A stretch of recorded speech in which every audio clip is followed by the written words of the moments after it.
आज तेरा जो भी वचन मैं सुनूं अपने जीवन में 100 गुना फल लाऊं। अंधकार की शक्तियां इन वचनों को छुपाने ना पाए, यीशु के नाम से आमीन। तारीफ करेंगे जोर से।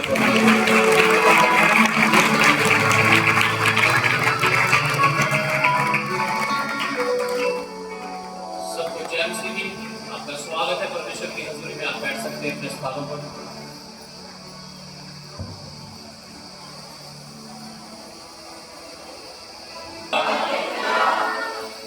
The joy of the Lord is my strength. प्रभु का आनंद है मेरी और संसार में यीशु ही है मेरी और हमारी ताकत। बोलो यीशु। हालेलुया। ये शरीर आपके टोले सोले हो, बॉडी बढ़िया बनी हुई हो, इसे ताकत नहीं मांग सकते आप। इसका कोई भरोसा नहीं है सर में। हालेलुया। इस शरीर को खुद चार तत्वों की जरूरत पड़ जाती है ना। Hallelujah hallelujah. इसलिए भरोसा किस पर है? यीशु पर। आमीन। किस पर है भरोसा? यीशु पर। उसी पर भरोसा रखो, अपने आप पर मत रखो।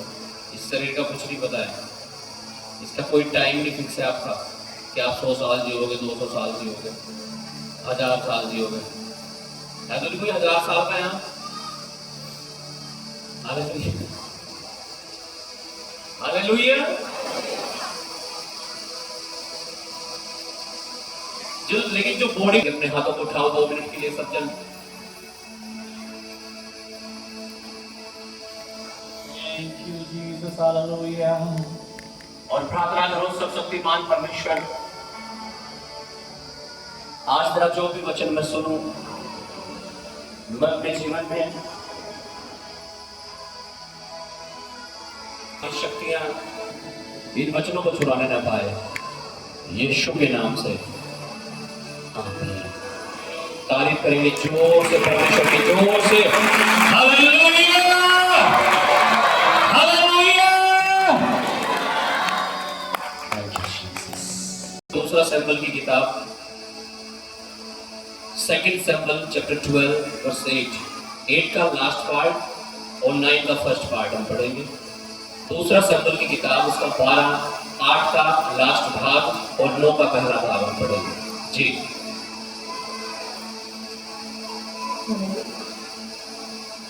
और यदि यह थोड़ा था तो मैं तुझे और भी बहुत कुछ देने वाला था। तूने यहोवा की आज्ञा तुच्छ जानकर क्यों वह काम किया जो उसकी दृष्टि में बुरा है। हालेलुया। किससे बात कर रहा है परमेश्वर? बोलो, किससे बात कर रहा है परमेश्वर यहाँ वचनों के द्वारा? दाऊद राजा से। और क्या कह रहा है उसे? कह रहा मैंने तुझे इतना दिया। कितना दिया उसे पता आपको? वो एक भेड़ बकरी चराने वाला लड़का था। कौन था? क्या करता था? भेड़ बकरियां चराता था जंगलों में जाके। उसे परमेश्वर ने चुना और उसे इजराइल का राजा बना दिया। आप सोचो, एक भेड़ बकरी चराने वाले को परमेश्वर ने क्या बना दिया? राजा बना दिया।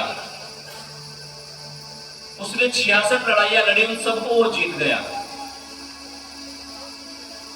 एक ताकतवर राजा, उस गोलियत को जिससे सारे इजरायली घबराए हुए थे, साउल राजा डरा हुआ था, उसने गोफर में पत्थर रखा, एक घुमा के मारा, उस गोलियत को मार दिया उसने। इसे सब डर रहे थे, कोई मार नहीं पा रहा था, लड़ नहीं पा रहा था। उस राजा दाऊद को परमेश्वर का दास नातान नबी आकर के कहता है, परमेश्वर कहता है कि मैंने तुझे इतना दिया और मैं तुझे और भी बहुत कुछ देने वाला था। क्या देने वाला था? क्या देने वाला था? बहुत कुछ। लेकिन लिखा है, तूने जो यहोवा की आज्ञा को तुच्छ जाना है। क्या कर दिया तूने? यहोवा की आज्ञा को क्या जाना है? तुच्छ। तुच्छ जानने का मतलब कि हमें मालूम तो है कि प्रार्थना करनी है, लेकिन कर भी रहे। हमें पता तो है संडे में चर्च में जाना है, लेकिन जा नहीं रहे। हमें पता तो है दशमांश देना है, लेकिन दे नहीं रहे। ये होता है परमेश्वर की आज्ञा को तुच्छ समझना। परमेश्वर की आज्ञा को तुच्छ मतलब बेकार, अरे छोटो। हालेलुया, यही तो है, छोटो यार, खावा रखा है तो हमें क्या। हाँ, तो जब कर्जों में है, गरीब में है, बीमारी में है, फिर सोच रहे प्रभु तुम कहाँ है, तुम क्यों नहीं सुन रहा। हालेलुया। और वैसे प्रभु क्या क्या हो, क्या समझ रहे, क्या समझ रहे, तुच्छ। तुच्छ का मतलब बेकार। परमेश्वर कह रहा दाऊद से, मैंने तुझे इतना दिया और मैं तुझे और भी बहुत कुछ देने वाला था, लेकिन तूने परमेश्वर की आज्ञाओं को क्या जाना, तुच्छ। अगर परमेश्वर ने आपकी हैसियत 100 रुपए की है ना, तो वो समझ लो आपको 1000 देने वाला था, लेकिन आपने उन 100 रुपए की वैल्यू नहीं समझी। हालेलुया। उन 100 रुपए में आप ईमानदार ना रहे, वफादार ना रहे, और इस कारण से परमेश्वर कह रहा कि मैंने तुझे 100 दिए, मैं तुझे और भी देने वाला था, लेकिन तूने मेरी आज्ञा को क्या समझ लिया, तुच्छ। और इस कारण से क्या हुआ है, परमेश्वर का क्रोध बढ़ता है। ये क्यों हो रहा था दाऊद के साथ, क्या कर दिया था उसने, लिखा वचन में उसने व्यभिचार कर दिया था। किसी दूसरे की पत्नी को अपनी बनाकर रख दिया और उसको मार दिया। आज बहुत सारे लोग आज्ञाओं को कुछ जानते हैं, चाहे वो नशे के बारे में हो, उनकी नशे की आदत नहीं छूटती, व्यभिचार के बारे में व्यभिचार नहीं छूटता, दशमांश ना काम नहीं चलता, हमारे तो किस्त छूट जाएगी, हमारा तो घाटा हो जाएगा, हम तो गरीब हो जाएंगे। भाई दशमांश देने से गरीब नहीं होते, अमीर होते हैं, ऐसा मैं नहीं कह रहा, परमेश्वर कहता है। लेकिन हम क्या जानते हैं, क्या वो कई बार कुछ, अगर हम आज्ञाओं को मानने शुरू करेंगे ना, तो स्वर्ग की आशीष आएंगी हमारे जीवन में। कौन सी आशीष आएंगी, स्वर्ग की, और नहीं तो श्राप भी आता है, जैसे दाऊद के जीवन में आया। पता क्या लिखा है वचन में, जब आप 12 अध्याय को आगे बढ़ेंगे ना, 15-16 वचन से लिखा है, दाऊद का बेटा मर गया। क्या मर गया, दाऊद का बेटा बीमार हो गया और बिल्कुल मरने वाला था। दाऊद 7 दिन तक उपवास प्रार्थना करता रहा, टाट बिछा के फर्श पे मिट्टी पे लेटा रहा, लेकिन लिखा है परमेश्वर ने उसकी प्रार्थना नहीं सुनी और उसका बेटा 7 दिन के बाद मर गया। क्यों नहीं सुन रहा था परमेश्वर उसकी प्रार्थना, क्यों, क्योंकि उसने परमेश्वर की आज्ञा को तुच्छ जाना। दूसरे शब्दों में बात करूं, उसने परमेश्वर की नहीं सुनी, और जब आप परमेश्वर की नहीं सुनते, परमेश्वर भी आपकी नहीं सुनता। इसलिए तो लिखा है बाइबल में, जो तुम बोते हो वही तुम काटोगे। क्या मैंने तुझे इतना दिया, मैं तुझे और भी बहुत देने वाला था, लेकिन तूने मेरी आज्ञाओं को तुच्छ जानकर ये पाप किया है। मेरे प्रिय, जो आपको परमेश्वर ने दिया है ना, उससे ज्यादा बहुत कुछ देना चाहता है आपको, अगर आप ईमानदार रहोगे, अगर आप वफादार रहोगे, अगर आप विश्वास करोगे परमेश्वर पर। हम पढ़ेंगे यशायाह नबी की पुस्तक, यशायाह की पुस्तक 1 अध्याय 15 वचन से लेकर 20 वचन तक हम पढ़ेंगे। आइजिया चैप्टर 1 वर्स 15 to 20 जी।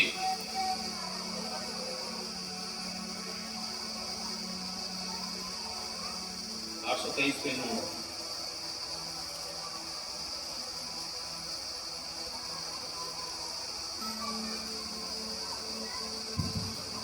जब तुम मेरी ओर हाथ फैलाओ, तब मैं तुमसे मुंह फेर लूंगा। तुम कितनी भी प्रार्थना क्यों न करो, तो भी मैं तुम्हारी न सुनूंगा, क्योंकि तुम्हारे हाथ खून से भरे हैं। लिखा है, सुनो ध्यान से वचन को, जब तुम मेरी ओर हाथ फैलाओ, तब मैं तुमसे मुख फेर लूंगा। क्या लिखा है, जब तुम यूं हाथ उठाओगे ना परमेश्वर की ओर, हे प्रभु यीशु, कह रहा मैं क्या कर लूंगा, क्या कर लूंगा, मुंह फेर लूंगा तुम्हारी तरफ से।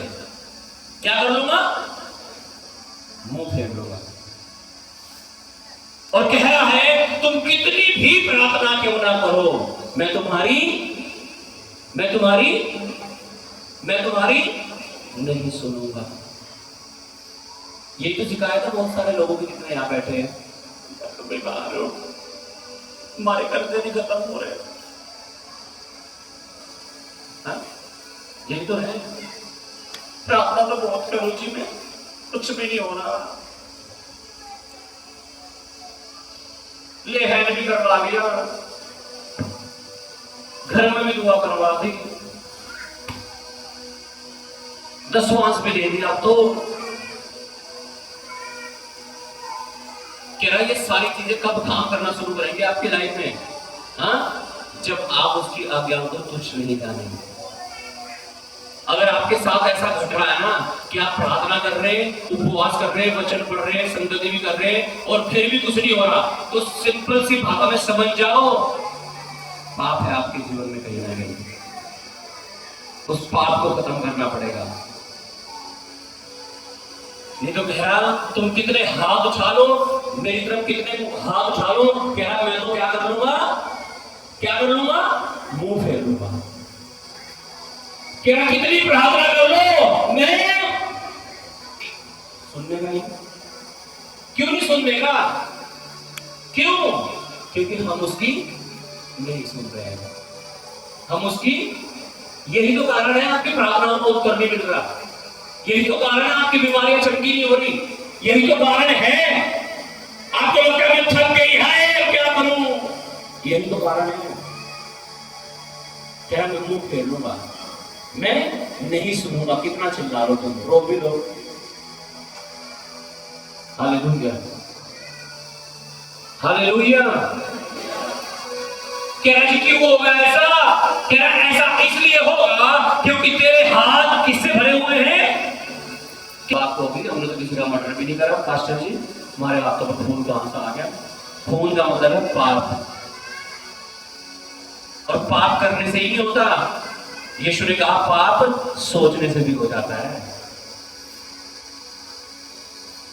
हालेलुया।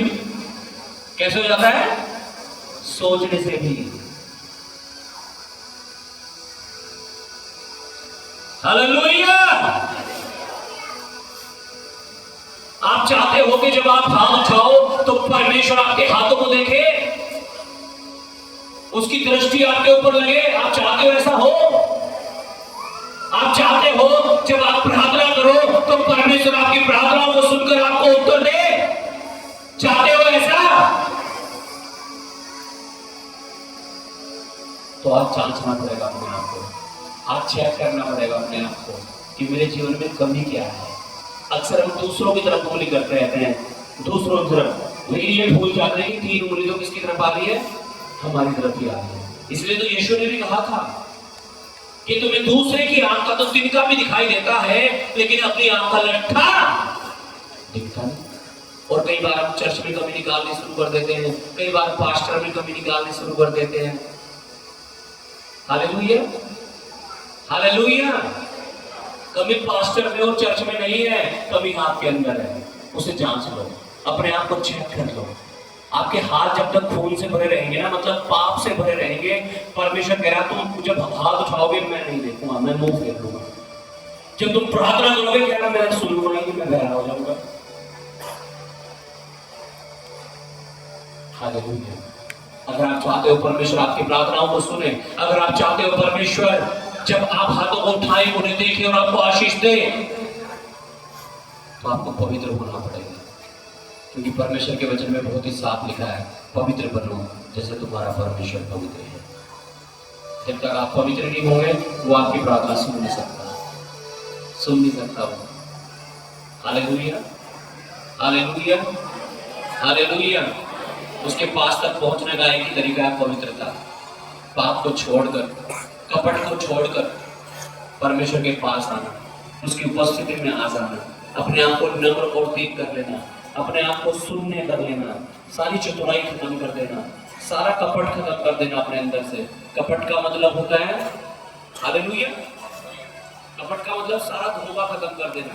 कि हम बाहर से तो लग रहे बहुत पवित्र हो गई है, ये बहुत अच्छा होगा, लेकिन अंदर यीशु ने कहा बाहर से तो तुम अपने बर्तनों को बहुत साफ मांज के रखते हो, लेकिन उनके अंदर क्या है?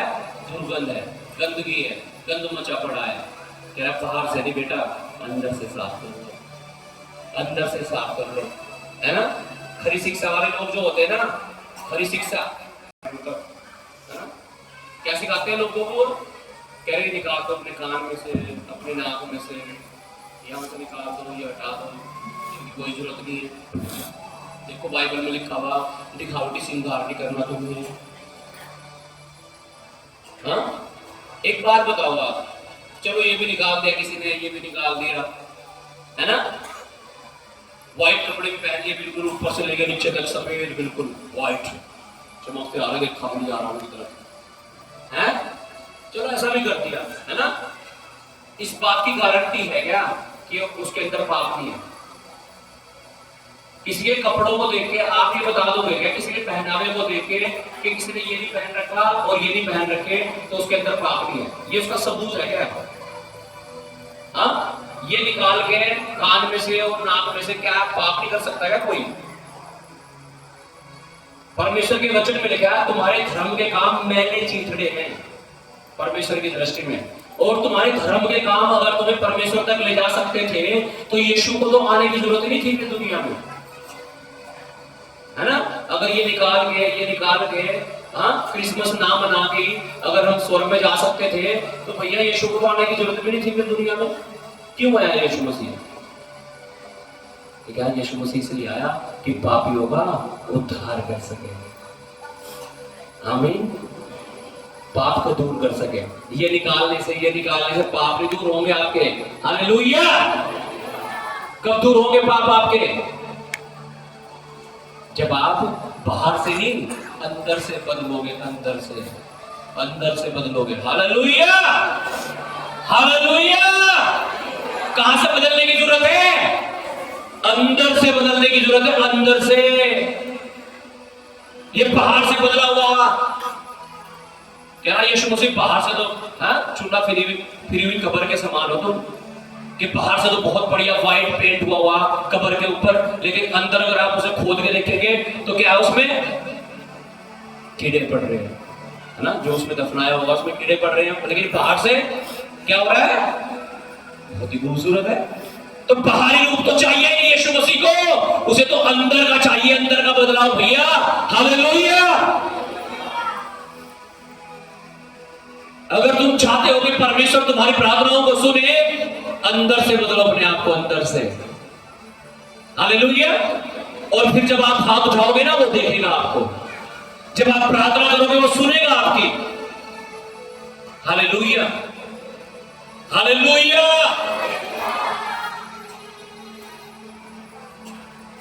पढ़िएगा आगे जल्दी से, समाप्त करूंगा।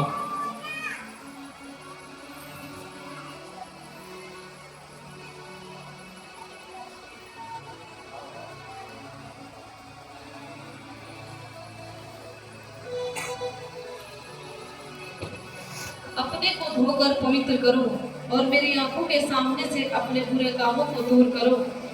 भविष्य में बुराई करना छोड़ दो। हालेलुया। लिखा है अपने को धोकर क्या करो? क्या करो?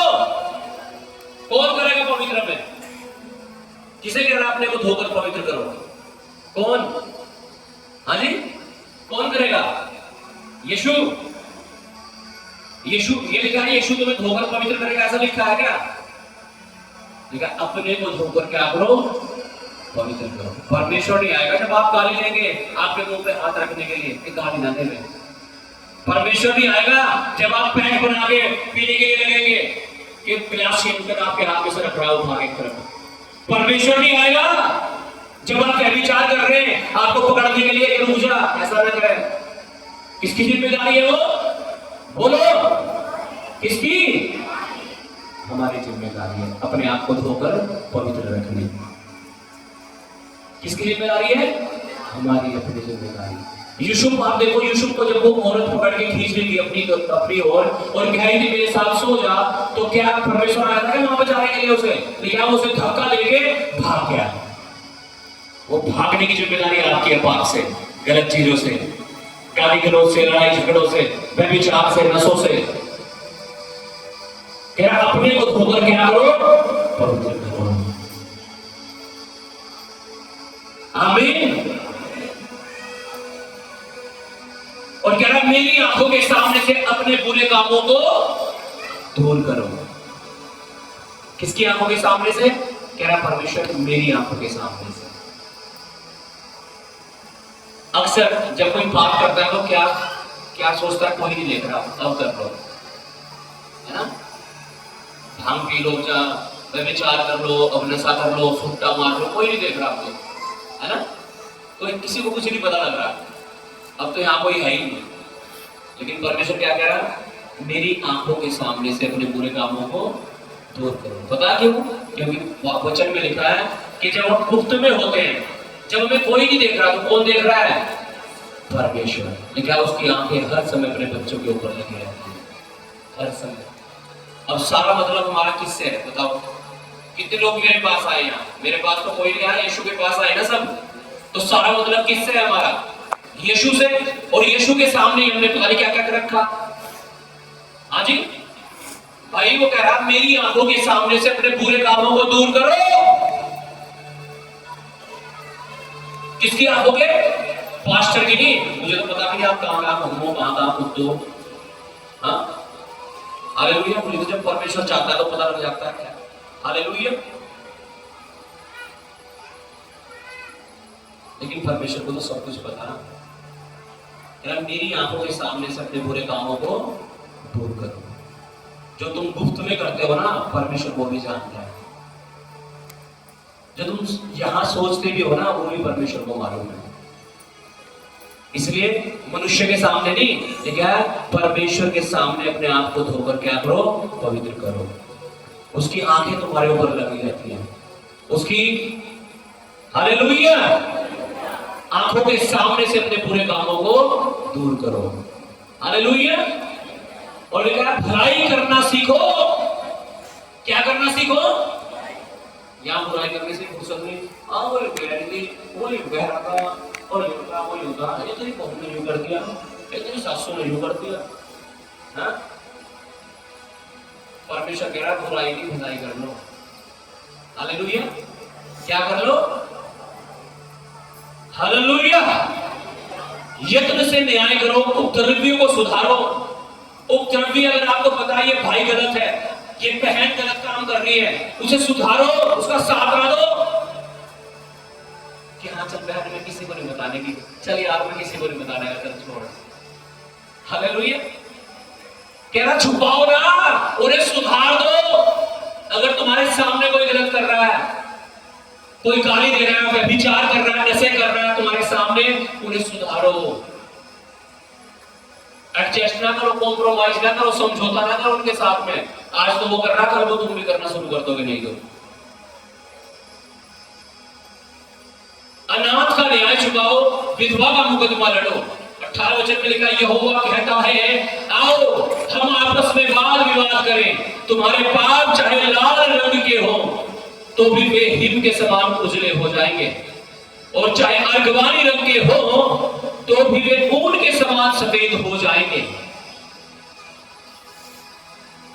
क्या कितने भी तेज, इसका मतलब कितना भी बड़ा पाप तूने कर रखा है, अगर तू अंगीकार कर ले, अगर तू माफी मांग ले, अगर तू तौबा कर ले परमेश्वर की उपस्थिति में। रियल रिपेंटेंस क्या होता है पता आपको? असली वास्तविक जो पश्चाताप है वो क्या होता है? अगर हमने पश्चाताप कर लिया कि अब गाली नहीं दूंगा, तो दोबारा जिंदगी में कभी गाली नहीं देना। इसे कहते हैं असली पश्चाताप। ये पश्चाताप नहीं है आज तक मुंह से गाली निकल गई, कल को फिर वही प्रार्थना, प्रभु एक बार बेटे करके मुंह से गाली, परसों को फिर प्रभु मेरे प्रार्थना। ये पश्चाताप नहीं है, ये तो आप अपने आप को धोखा दे रहे हो। परमेश्वर को नहीं, किसे धोखा दे रहे हो? अपने आप को। हालेलुया। प्रभु दोस्त मिल गए थे, उन्होंने फिलहाल भी थोड़ी सी पी थी प्रभु, अगले हफ्ते में फिर, और प्रभु जी जन्मदिन में गया था, बस हो गया। अगली बार साथी आ जाएगी, अगली बार कुछ और हो जाएगा। हालेलुया। तो अगली बार को कभी नहीं आती है ना। जैसे श्रापी कहते हैं ना, बस आज आखिरी बार है, आज के बाद नहीं है। बाइबल में इसे बताया गया है सुअर और कुत्ते की तरह। किसकी तरह? सुअर और कुत्ता। लिखा है नहलाई हुई सुअर ने फिर कीचड़ की ओर लौट जाती है और कुत्ता उलट देता है और उसे फिर। आज यही तो कर रहे हैं बहुत सारे विश्वासी कि छोड़ तो दिए पर फिर करने लगे, मौका मिल जाता है। छोड़ तो दिए फिर दोबारा। हालेलुया। इसलिए तो आशीष नहीं आ रही, इसलिए तो प्रार्थना नहीं सुनी जा रही, इसलिए तो गड़बड़ी का अपना काम कर रहा है आपके जीवन में। रियल रिपेंटेंस करो, वास्तविक पश्चाताप करो कि दोबारा कभी ये गलती परमेश्वर नहीं होगी। ये मेरी गवाही है आज से। अपनी गवाही बताओ भाई बहन। मैं पहले गाली देता था, अब मैंने गाली देनी छोड़ दी। मैं पहले नशे करता था, मैंने नशे करने छोड़ दिए। मैं पहले व्यभिचार करता था, मैंने अब व्यभिचार। उसे गवाही बना लो अपनी कमजोरी को, अपनी गवाही बनाओ उसे। दोबारा रिपीट ना करो उसे अपने जीवन में। नहीं तो आप अंधेरे में और अंधेरे में दल में फंसते जा रहे हो। आप सोच रहे होंगे मैं प्रभु में पुराना होता जा रहा हूँ, मुझे 2 साल हो गए, 5 साल हो गए, 10 हो गए, 12 हो गए, अब 13 हो गए। भले एक साल बढ़ रहे हो, आप महीने नहीं हो, लेकिन हालेलुया हालेलुया। और लिखा है जब तुम ऐसा कर लोगे तो तुम्हारे पाप लाल रंग के हो, अर्गवानी रंग के हो, कैसे भी हो, परमेश्वर कह रहा है मैंने बर्फ के समान सफेद कर दूंगा, सफेद ऊन के समान मैं उन्हें उजला कर दूंगा। हालेलुया। परमेश्वर कहता है मैं तुम्हें अपने समान बना दूंगा। हालेलुया। मैं तुम्हें पवित्र बना दूंगा। आमीन।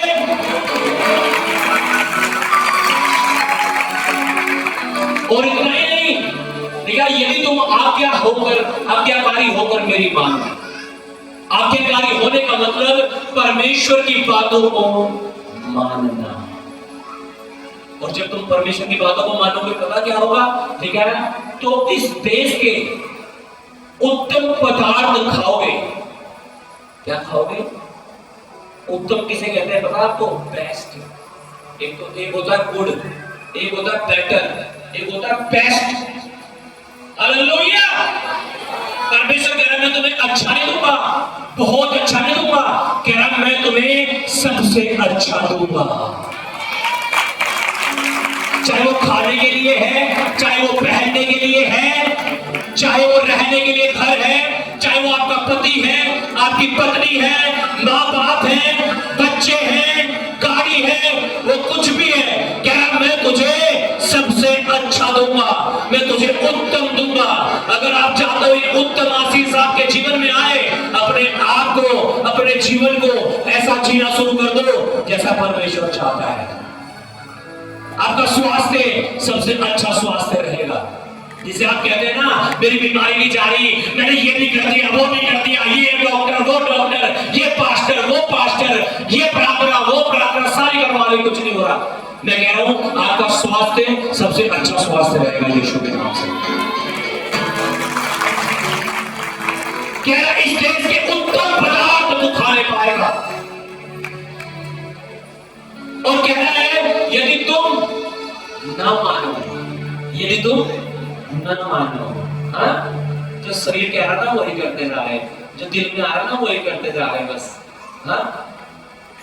कह रहा तुम यदि ना मानो और बलवा करो और धोखा दो परमेश्वर को कि आप रहे चर्च में और बना रखा बॉयफ्रेंड, आप रहे चर्च में और बना रखी गर्लफ्रेंड, शादी भी हो रही, सब कुछ भी है, फिर भी है ना अफेयर चला रखे आपने। तो भैया अगर तुम बलवा करोगे परमेश्वर को धोखा दोगे, परमेश्वर को नहीं दे रहा, अपने आप को दे रहा। आप गड्ढे खोद रहे हो, आप जगत में गिरोगे ना, फिर आपकी बेइज्जती होगी। और जब आपकी बेइज्जती होगी ना, आप ये कहने पे मजबूर हो जाओगे कुछ नहीं है यीशु मसीह तो बस छोड़ दो। और यही तो करना चाहता है शैतान, आपको बर्बाद करना चाहता है, वो आपके विश्वास को खत्म करना चाहता है, आपके मसीह जीवन पर हमला करके आपको ऐसा जीवन देना चाहता है कि आप ये कहने में मजबूर हो जाओ कुछ नहीं हो रहा चर्च में जाके। और कारण कौन है? यीशु मसीह नहीं है कारण हम खुद है कि हमने अपने आप को सुधारा नहीं, हम बलवा कर रहे हैं। बलवा करने का मतलब परमेश्वर की आज्ञाओं को तोड़ देना। कह रहा है यदि तुम बलवा करो और आज्ञाओं को ना मानो तो क्या तलवार से मारे जाओगे। मरोगे फिर तुम। क्या होगा? क्या होगा? क्या होगा? इसलिए तो मर रहे हैं बहुत सारे लोग, कोई बीमार हो रहे हैं, कोई तकलीफ में, कोई कर्जों में, कोई कष्टों में, मुसीबत में। क्यों नहीं छुड़ाए जा रहे? कारण अनाज्ञाकारी का बलवा करना, प्रभु को धोखा देना। एक वचन और पढ़ के मैं समाप्त करूंगा। हालेलुया। यशायाह 5 अध्याय उसका 13 वचन।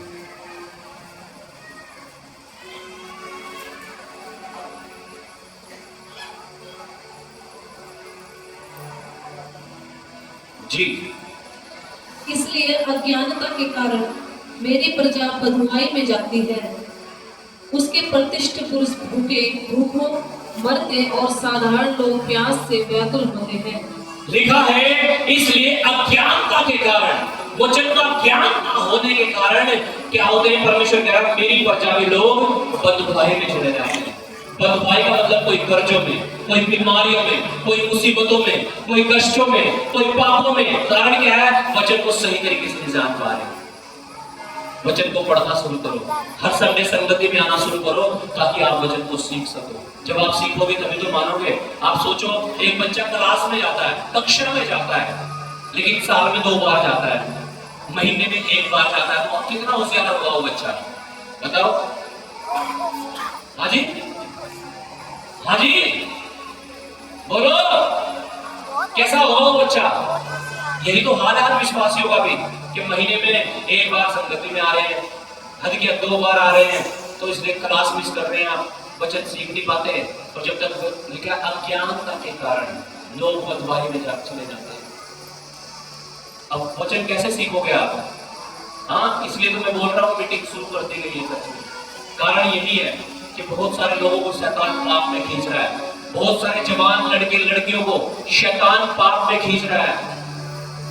आप जुड़ो मीटिंग्स में, ताकि आप वचन को सीखो। जितना ज्यादा आप जुड़ोगे, वचन सुनोगे, उतना ज्यादा आप बचाए जाओगे, क्योंकि आप अज्ञानता में नहीं रहोगे, आपके अंदर ज्ञान आएगा। फिर परमेश्वर के वचन को आप समझोगे, जब आप उसे सुनोगे, समझोगे, आप उस पर चलोगे। हालेलुया। लेकिन अगर क्लास में हम महीने में 1 बार आ रहे हैं, तो भैया फिर ऐसा ही रहेगा। आप जो सुन रहे हैं ना, इधर को निकल जाएगा। आजकल तो यूट्यूब पे भी वचन डाल रहे हैं, इसलिए ताकि आप घर में पूरे हफ्ता इस वचन को सुन सके। हालेलुया।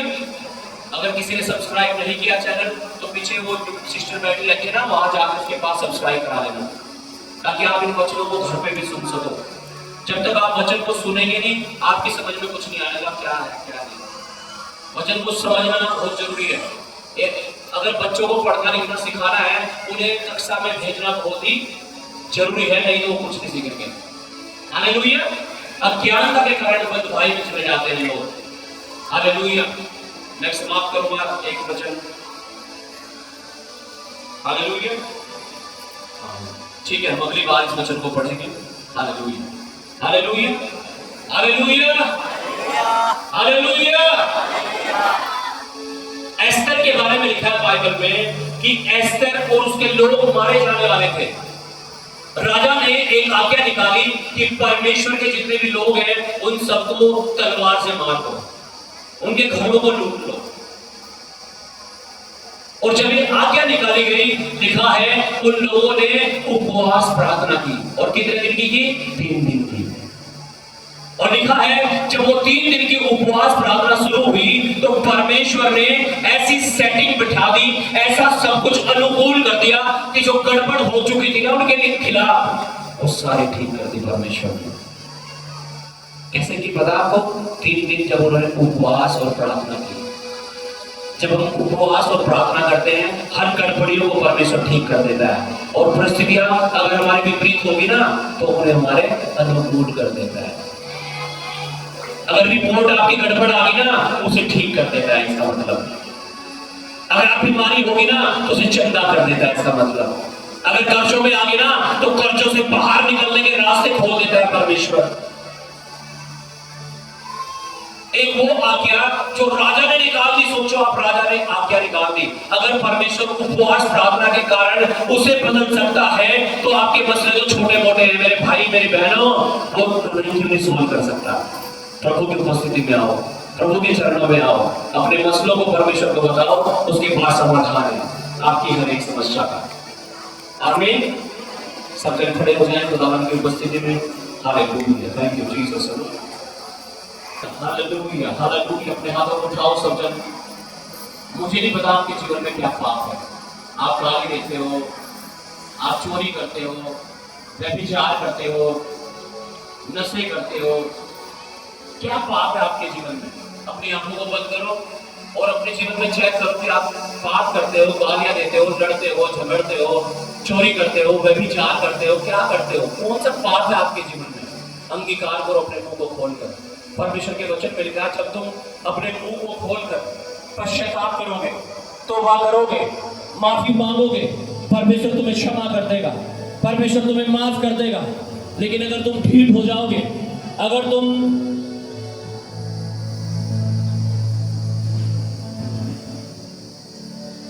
चुना फिरी हुई कब्र के समान हो जाओगे, तो फिर तो कुछ नहीं होगा। आज अंदर से अपने आप को साफ करो, अंदर से साफ करो। वो ऐसे पाप जो कोई नहीं चाहता, आज अंगीकार करो खुदावन की उपस्थिति में। और गुप्त पापों को अंगीकार करो जिनके बारे में किसी को भी नहीं पता, आपको ही पता है बस। आज करो खुदावन, मैं अपने पापों का अंगीकार करता हूँ, मेरे गुनाहों को माफ कर और मुझ पापी पर दया कर, मेरे कर्जों को खत्म कर, मेरी बीमारियों को चंगा कर, मेरे बिगड़े हुए कामों को ठीक कर। इस देश की उत्तम आशीष मेरे जीवन में भेज यीशु के नाम से। वो आपको